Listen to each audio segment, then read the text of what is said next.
Bien, bonjour les abonnés de Zone Imaginaire, je suis actuellement à Perpignan, chez Parlons Manga, donc youtubeur, qui fait des vidéos très intéressantes, qui parle des sorties des mangas. Bonjour Roger, comment vas-tu? Eh ben, ça va très bien. Et toi? Ça va très bien aussi. Grande question, parce que là je pense que tes abonnés ne connaissent pas ta véritable voix. Ils connaissent l'avatar, alors pourquoi avoir créé cet avatar? Ben, en fait, au départ, je voulais pas trop montrer mon visage sur YouTube, ni sur Internet, sur mes réseaux sociaux. Il n'y a pas trop de photos de moi. Et ben, en fait, j'ai voulu créer un avatar parce que j'ai une chaîne qui parle de manga, tout simplement. Et j'ai voulu créer un avatar qui ressemble à un animé, quoi. Donc parler de manga avec un personnage d'animé, j'ai trouvé ça intéressant. Et ça change des autres youtubeurs qui parlent de cette niche. Ouais, puis ça change, ça surprend même. C'est vrai. Il y a beaucoup de youtubeurs qui montrent leur visage, qui parlent, qu'on les voit parler eux-mêmes. Moi, je sais pas, je trouvais que ça faisait sympa de faire parler un personnage d'animé pour parler d'animé, de manga, quoi. Comment est-ce que tu es tombé dans la marmite des mangas? Alors, on va dire, je regardais beaucoup d'animés quand j'étais petit, Club Dorothée, tout ça. Puis les mangas niveau papier, ça fait à peu près 3 ans, ouais, à peu près. En fait, ce qui s'est passé quand il est sorti la première saison de Demon Slayer sur Netflix, j'ai voulu savoir la suite. Parce que la saison 1 c'est fini et puis il n'y avait pas la suite. Et c'est le premier manga que j'ai acheté, c'est Demon Slayer, et c'est ça qui m'a fait tomber dedans. D'accord. C'est pour ça que tu as une grande pancarte de Demon Slayer ici. Tu parles du Club Dorothée, je pense qu'on a tous regardé ça étant notre génération surtout. Quel était le dessin animé que tu préférais ou anime? Parce qu'à l'époque on parlait de dessin animé et pas d'anime. Au Club Dorothée. Alors il y en a plusieurs. Il y avait Senseiya, Chevalier Zodiac, Dragon Ball Z, Dragon Ball Z, Nicky Larson, Katsai. C'était voilà, c'est mes préférés, quoi. Dans les Chevaliers du Zodiac ou Senseiya, quel était ton personnage préféré? C'était Shiryu, le Chevalier Dragon. Ça l'est toujours d'ailleurs. Il me semble qu'à la librairie hybride, c'est là d'ailleurs où je t'ai rencontré, il y a eu quelqu'un qui est venu faire une dédicace dernièrement par rapport à Senseiya. Oui. Tu y étais? Oui, oui. Oui, j'y étais, j'ai eu mes dédicaces sur les tomes. C'était Arnaud Dolène, l'auteur du manga Le Chevalier Zodiac. Et le fait que Senseiya soit nouvellement édité avec de nouvelles histoires, tu penses que c'est une bonne chose? Oui, plutôt oui. Enfin, c'est comme un autre arc en fait. C'est des auteurs français qui ont fait Les Chevaliers Zodiac Time Odyssey.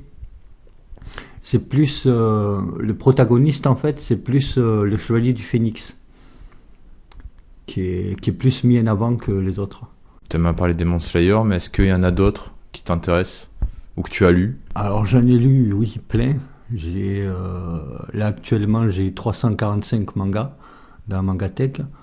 Mes préférés, je dirais mon top 3. Mon préféré de tous les mangas, tout âge confondu, hein, c'est Naruto.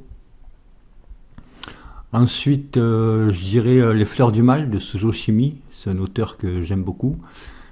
Et puis Kingdom. Qui est aussi un animé qui est pas mal aussi. Donc ton univers, c'était plutôt dans la science-fiction, dans la fantasy, le fantastique ou l'horreur?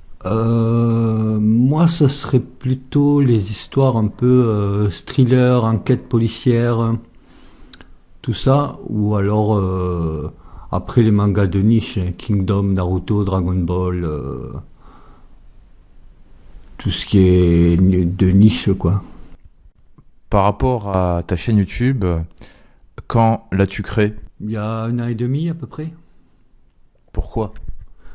Ah bah, quand je voyais que je lisais beaucoup de mangas, donc au début je regardais beaucoup d'autres youtubeurs manga sur YouTube pour voir les mangas qui pouvaient m'intéresser ou pas. C'est pour ça que je regardais leurs vidéos. Et ça m'a donné envie de partager ma passion sur les mangas. Comme je connaissais pas trop de monde à qui ça intéressait, je me suis dit pourquoi pas en parler sur Internet. Tu t'es venu le nom Parlons Manga. Bah, tout simplement, j'avais envie de parler de manga. Donc, parlons manga, voilà. C'est aussi simple que ça. Je veux dire, là, tu penses faire les sorties du mois de mars, avril, mai, juin, juillet. Et donc, fin février, je ferai une vidéo, les sorties des mangas de mars. Tous les mois, j'en fais une. Tous les fins de mois, il y a une vidéo des sorties manga du mois qui arrivent, quoi. Sinon, après, un autre projet, je pense que quand j'aurai un peu plus d'abonnés, faire des jeux concours pour faire gagner ou des mangas ou des figurines, des choses à faire gagner aux abonnés. Ouais. Si par exemple, là, quelqu'un écoute l'interview et n'a jamais lu de manga, qu'est-ce que tu lui conseillerais de lire en premier? Oula, alors tout dépend. Après, un manga qui peut être lu par tout le monde, même si il connaît pas les mangas ou l'animé, ce monde-là, je dirais l'Attaque des Titans. C'est un bon, ouais, c'est une bonne série pour rentrer dans l'univers des mangas, ouais. L'Attaque des Titans, je dirais. Et en anime? Parce qu'il y en a beaucoup. En animé, l'Attaque des Titans aussi. Ouais. Ouais. Qu'est-ce que tu souhaites dire à tes abonnés? Dire à mes abonnés, abonnez-vous, regardez les vidéos, si vous êtes intéressé par le manga, et puis voilà quoi. Continuez à regarder ceux qui regardent, Et puis je pense qu'on se reverra prochainement à la librairie hybride ou à un événement, ou alors une autre fois en interview. Eh ben, il n'y a pas de souci. Merci beaucoup. Eh ben, merci à toi.